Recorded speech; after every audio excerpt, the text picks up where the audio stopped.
Olá pessoal, bem-vindos novamente ao canal Aprendiz.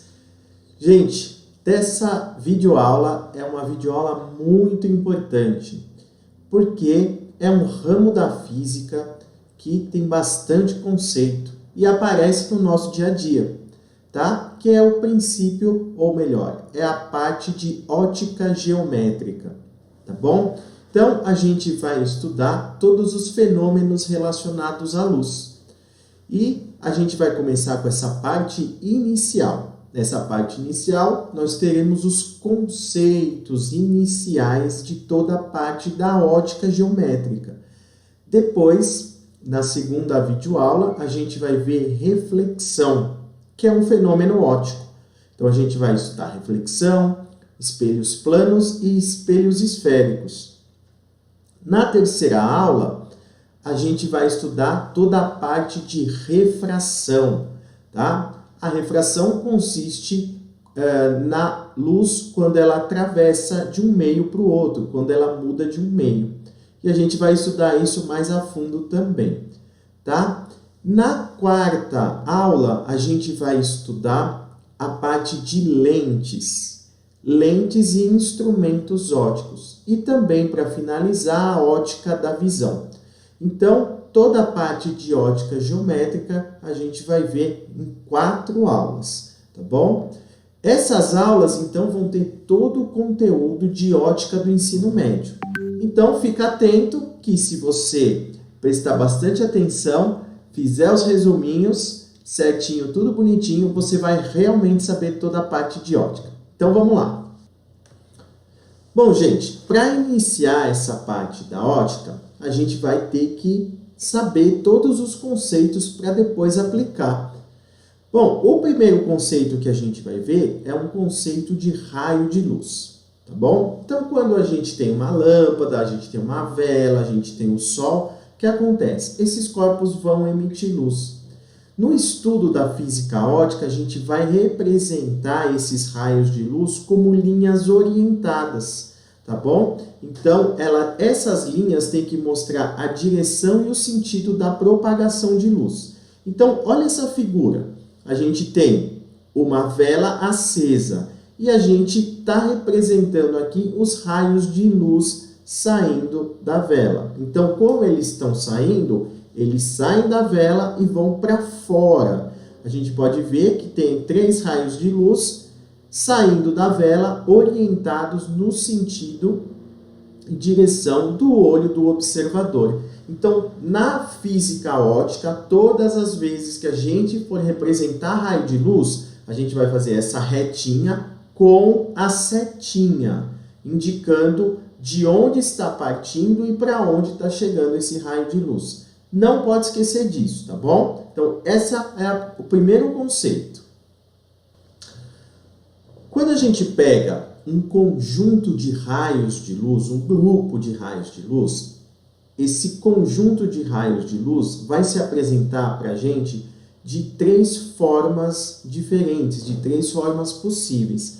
A gente pode ter os raios convergentes, ou seja, os raios estão chegando no mesmo ponto. A gente pode ter os raios de luz, os feixes de luz divergentes.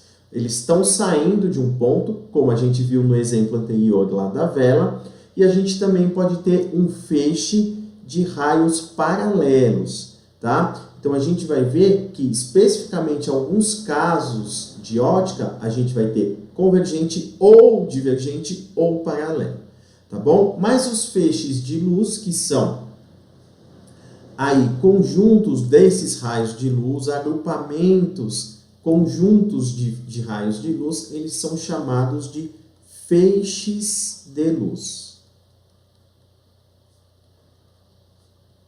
Então, quando aparecer num exercício um feixe de luz, a gente já sabe que são montes de raios, tá? Agrupados, convergente, divergente ou paralelo.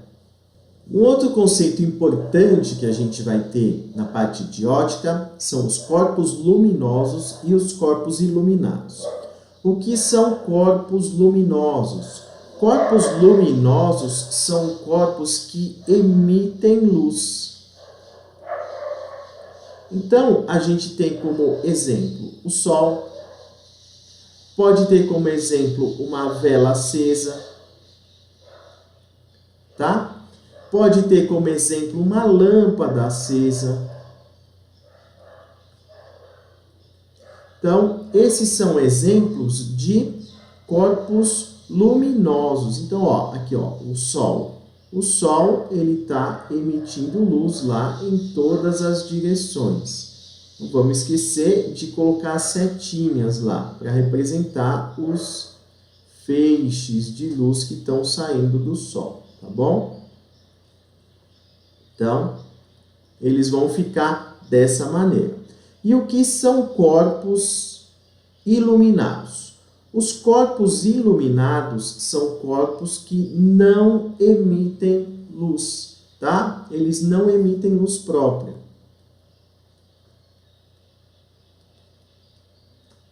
Então, por exemplo, a Lua. A Lua não emite luz, ela reflete a luz do Sol. Então, a nossa amiga Lua, a gente só enxerga ela porque a luz do Sol bate nela e reflete para a gente enxergar, tá? Outro exemplo, um ser humano, tá? Uma pessoa. Quando fala para você, você é uma pessoa iluminada. Tá, não significa que você está emitindo luz, significa que a luz bate em você, reflete, tá bom?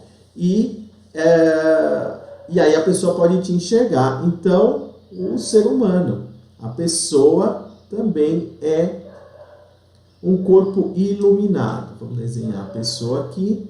Então, essa pessoinha é um corpo iluminado. Conceitos fáceis, tá bom? Corpo luminoso emite luz própria. Corpo iluminado não emite luz.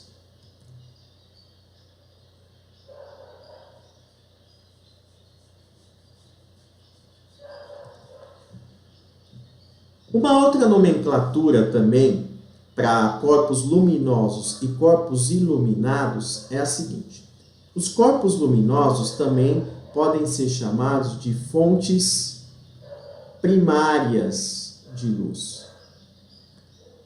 E os corpos luminosos podem ser chamados de fontes secundárias. Então, é uma outra nomenclatura que pode aparecer aí pra gente, tá bom? Gente, outro conceito importante é o conceito de fonte de luz pontual, ou também chamada de pontiforme, e fonte de luz extensa.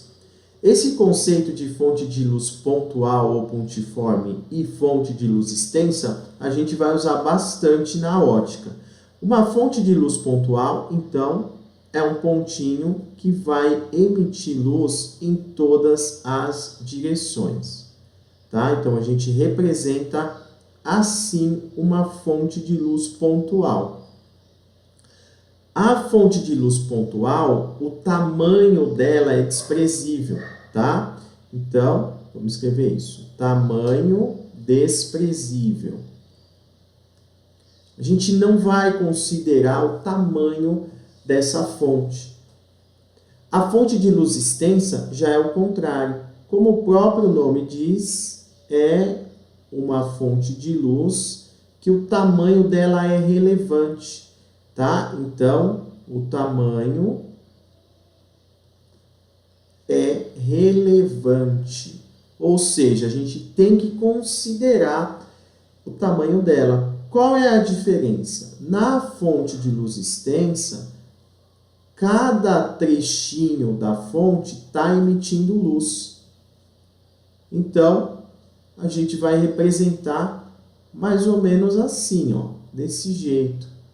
Tá? Então, uma fonte de luz extensa, ela vai emitir, é como se ela fosse formada por infinitas fontes pontuais.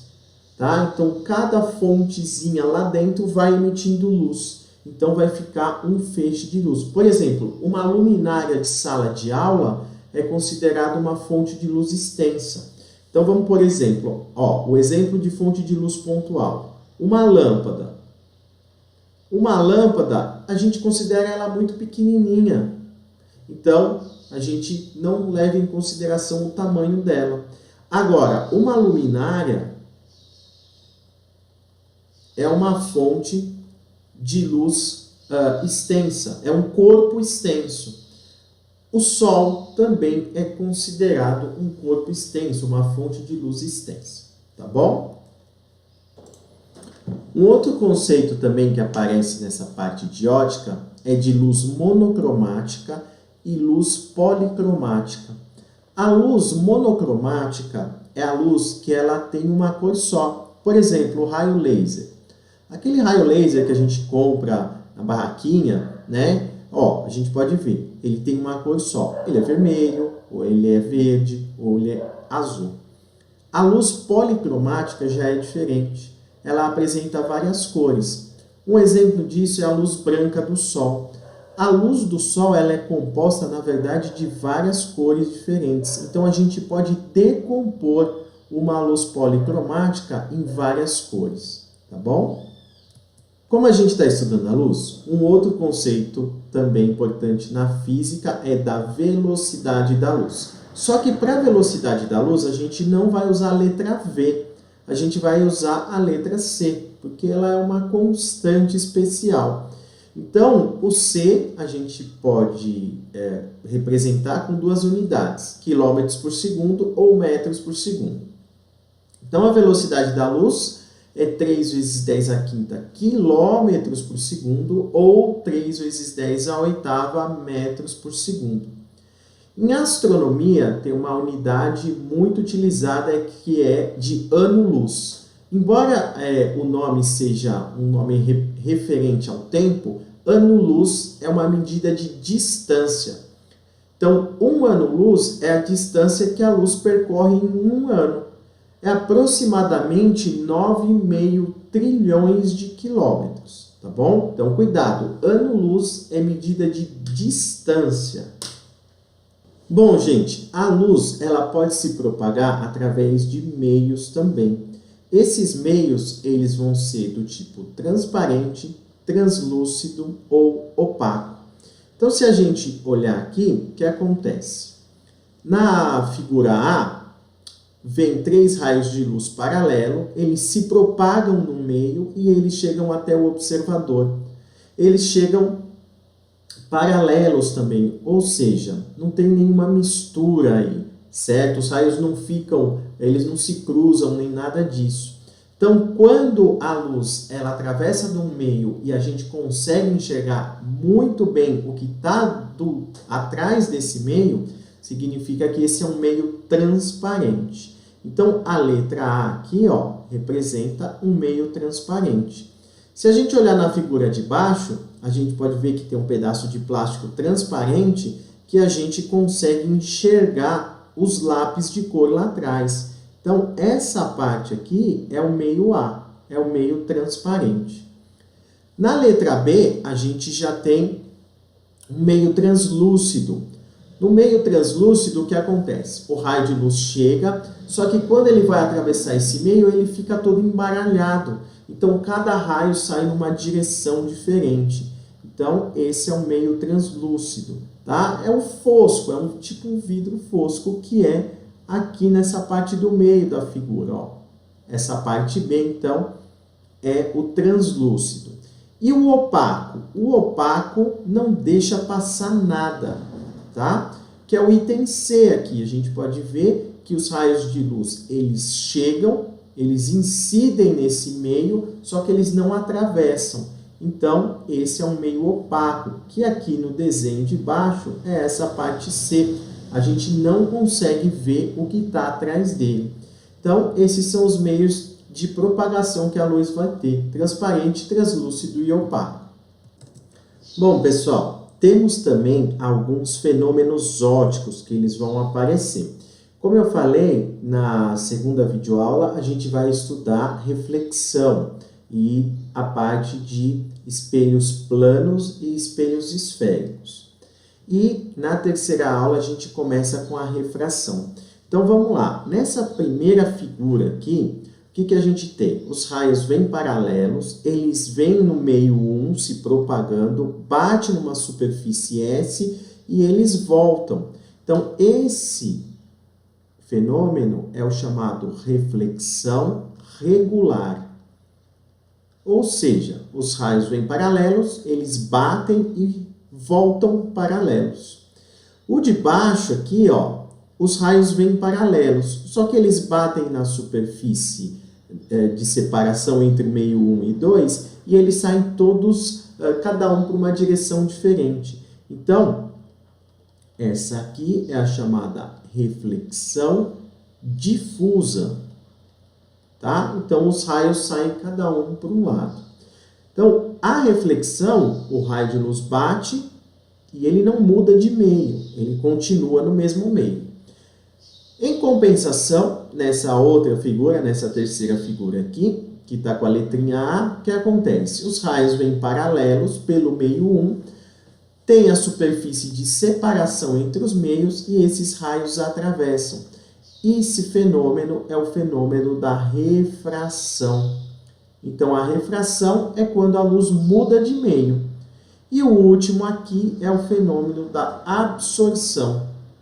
O que seria o fenômeno da absorção? A luz vem, ela bate nessa superfície, nem reflete e nem refrata. A superfície absorve esses raios. Então, esses são os fenômenos ópticos que a gente vai estudar.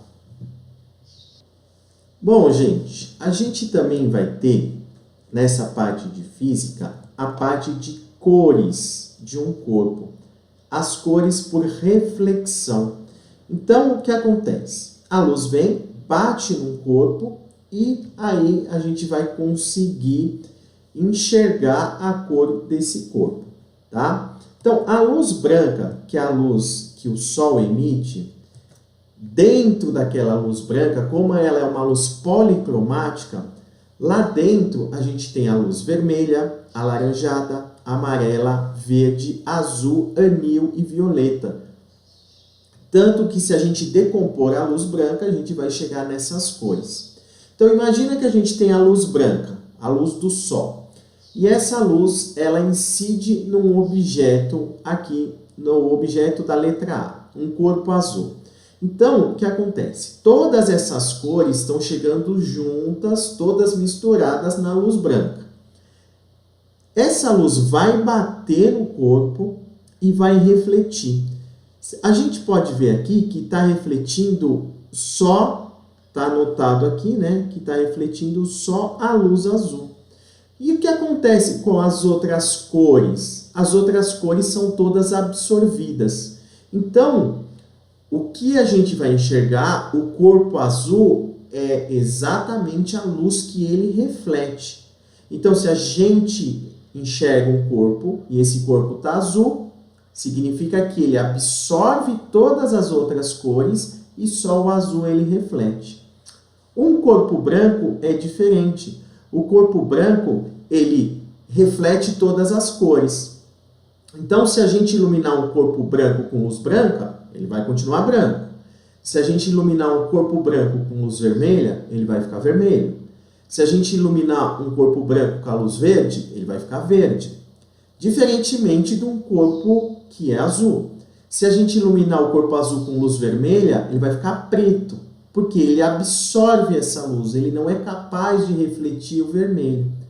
E um corpo negro? O corpo negro é aquele corpo que ele absorve todas as cores. Tá? Então, o corpo negro, ele foi assim designado por ser capaz de absorver todas as cores.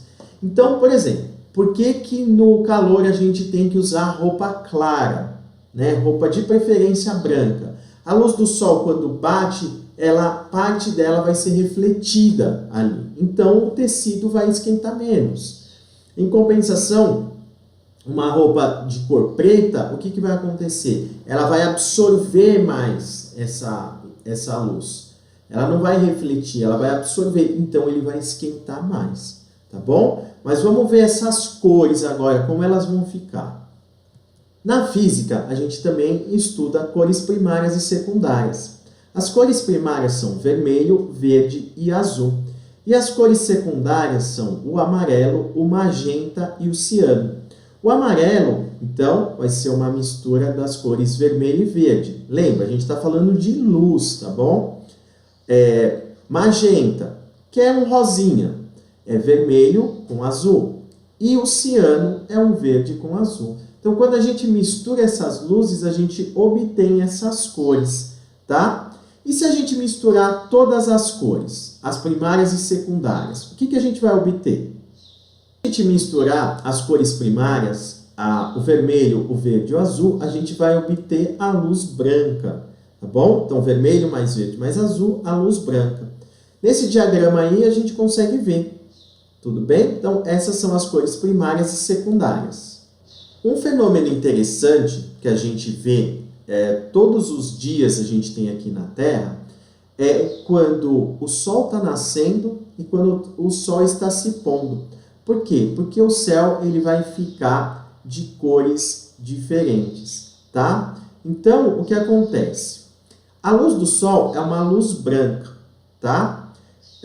Quando essa luz branca chega na atmosfera, na parte lá da manhã, essas cores, principalmente a violeta e a azul, são as cores que sofrem maior difusão, tá? Quando elas atravessam a atmosfera.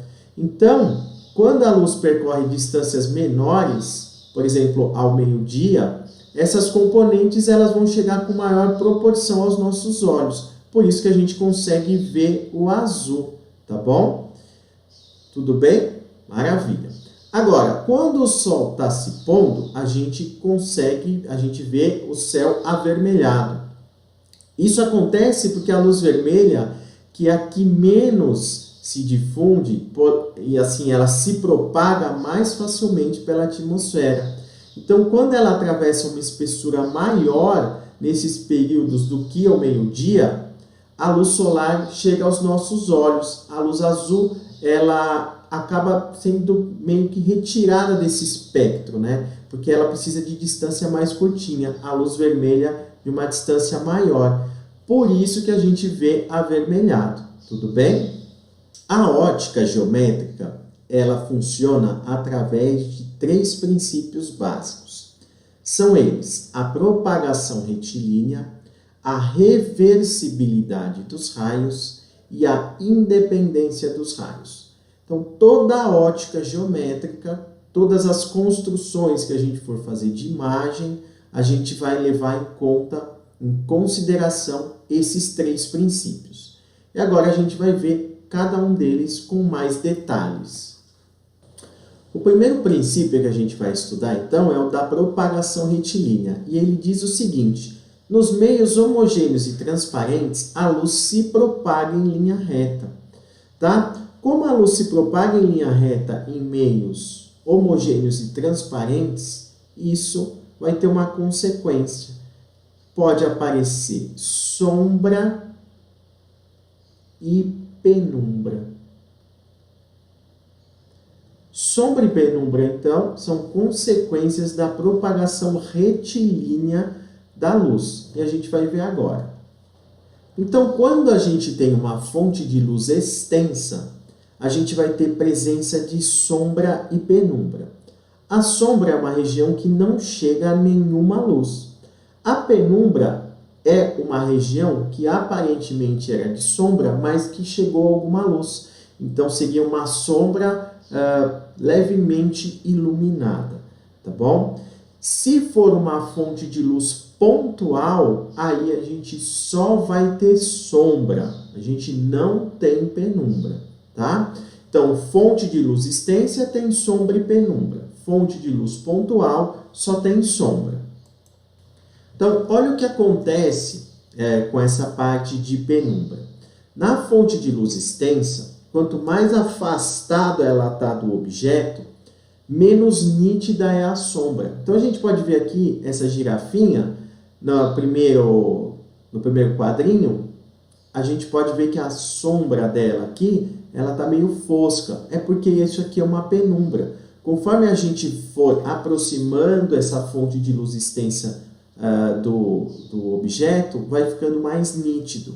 Quanto mais próximo, mais nítido vai ficar, tá bom? Gente, uma consequência direta de sombra e penumbra da propagação retilínea são os eclipses. O eclipse lunar, que ocorre na lua cheia, é quando a lua fica atrás da sombra da Terra. Então, a gente tem Sol, Terra e Lua. O eclipse solar, ele ocorre na lua nova. Então, quando a gente tem Sol, a Lua e a Terra. Aí a Lua vai fazer sombra na Terra. Tudo bem?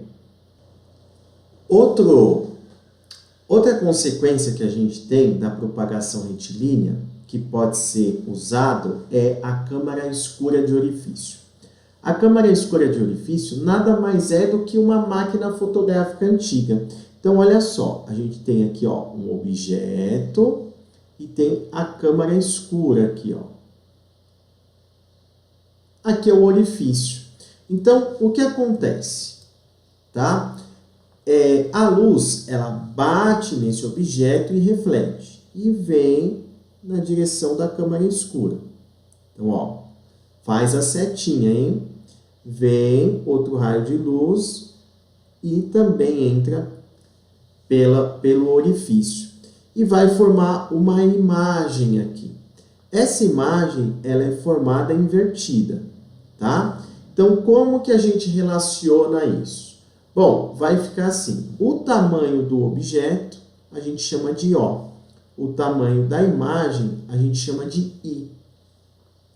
A distância do objeto até o orifício é o P. E a distância do orifício até a imagem é o P'. Isso cai numa semelhança de triângulos e cai na seguinte fórmula. I sobre O igual a P' sobre P. Então, essa é a relação que a gente tem entre imagem e objeto, a distância da imagem até o orifício e a distância do objeto até o orifício. Então, se a gente quiser uma imagem menor, a gente tem que afastar o objeto. Se a gente quiser uma imagem maior, temos que nos aproximar do objeto, tá bom? Bom, gente, o segundo princípio aí da ótica geométrica é da reversibilidade dos raios. Então, o que ele diz? Ele diz que a trajetória seguida pela luz independe do sentido de propagação. Então, olha só, na figura A, o raio ele pode ir de A para B, de B para C, mas também pode ir de C para B e de B para A. Tá? Então, seria um princípio aqui da reflexão. Olha no B. No B, ele tem a refração, ele está mudando de meio. Então, ele pode ir de A para o B e do B para o C. Também ele pode ir do C para o B e do B para o A. E no C ele mistura os dois, então a gente vai ter uma refração e uma reflexão. Ele pode ir de A para B, B para C, C para D. E de D para C, C para B e B para A. Tá? Então a trajetória independe do sentido de propagação. Então ela pode ir e pode voltar. Esse princípio é bem simples, ele é bem conceitual, tá bom? Gente, o terceiro e último princípio é da independência dos raios. Quando os raios de luz se cruzam, cada um deles segue sua trajetória normal, tá? Como se os outros não existissem. Então, olha aqui na figura, tem esses dois holofotes. Eles estão emitindo luz. Então, os raios se cruzam, o que acontece quando eles se cruzam? Absolutamente nada. Quando a gente vê o prisma aqui, os raios coloridos se cruzam. O que acontece? Nada. E aqui no raio laser, os raios aqui acabam se cruzando. Então, no cruzamento não acontece nada. Então, esse é o princípio da independência dos raios. Através desses três princípios, a gente vai estudar a reflexão e a refração. Vocês vão ver que eles vão aparecer e eles são fáceis de serem aplicados. Tá bom? Gente, essa videoaula, então, da introdução à ótica geométrica e os conceitos iniciais, fica por aqui. A próxima videoaula, então, a gente vai ver reflexão e espelhos planos, tá? E espelhos esféricos também. Vejo vocês na próxima aula. Obrigado por ter assistido. Beijão e até a próxima.